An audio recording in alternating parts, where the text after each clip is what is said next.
അറിഞ്ഞ ഉടൻ തന്നെ പോലീസ് സംഘം സ്ഥലത്ത് എത്തിയിട്ടുണ്ട്.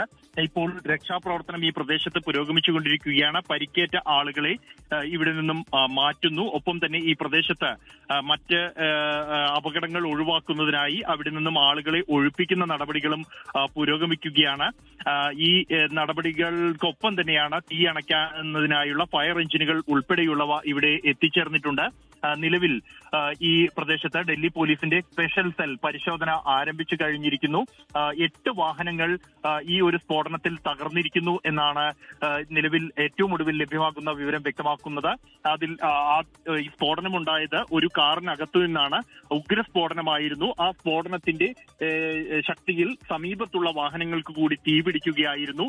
ഓട്ടോകൾക്കും ഒപ്പം തന്നെ മോട്ടോർ സൈക്കിളുകൾക്കും മറ്റും തീപിടിച്ചിട്ടുണ്ട്. 8 കാറുകൾ ഈ സ്ഫോടനത്തിൽ കത്തി നശിച്ചിരിക്കുന്നു. മറ്റ് സമീപത്തുണ്ടായിരുന്ന നിരവധി വാഹനങ്ങൾക്ക് ചില്ലുകൾ തകരുന്ന സാഹചര്യവും ഉണ്ടായിട്ടുണ്ട്. അത്രത്തോളം ഉഗ്രശേഷിയുള്ള സ്ഫോടനമാണ് പ്രദേശത്ത് ഉണ്ടായിരുന്നത്. നിലവിൽ നിരവധി പേർക്ക് പരിക്കേറ്റതായുള്ള റിപ്പോർട്ടുകളുണ്ട്. 3 പേരുടെ പരിക്ക് സ്ഥിരീകരിച്ചിരിക്കുന്നു. ഒരാൾ ഈ അപകടത്തിൽ സ്ഫോടനത്തെ തുടർന്ന് മരിച്ചതായുള്ള റിപ്പോർട്ടുകളും പുറത്തു വരുന്നുണ്ട്.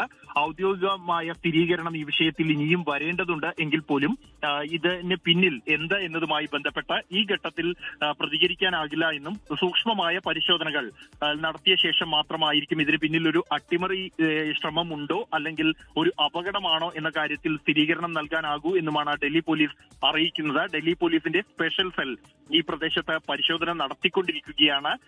ഈ സംഘത്തിന്റെ പ്രാഥമിക പരിശോധനയ്ക്ക് ശേഷം ഇതിന് പിന്നിൽ എന്ത് എന്നതുമായി ബന്ധപ്പെട്ടുള്ള ഒരു സ്ഥിരീകരണം ഡൽഹി പോലീസിന്റെ ഭാഗത്തു നിന്നും ഉണ്ടാകും.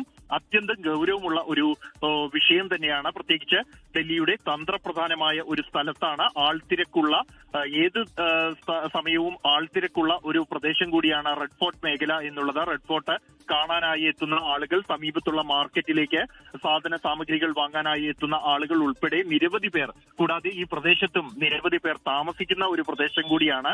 വലിയ തോതിലുള്ള ജനസാന്ദ്രത പതിവായി ഉള്ള ഒരു പ്രദേശമാണ് ഈ റെഡ് ഫോർട്ട് മേഖല എന്നുള്ളത്. അതുകൊണ്ട് തന്നെ അത്തരം ഒരു ഇടത്ത് ഒരു സ്ഫോടനം ഉണ്ടാകുന്നു എന്നും അത് പാർക്ക് ചെയ്ത ഒരു കാറിലാണ് സ്ഫോടനം ഉണ്ടായത് എങ്കിൽ പോലും അത് അതീവ ഗൗരവത്തോടെ തന്നെ അന്വേഷിക്കേണ്ടതുണ്ട്.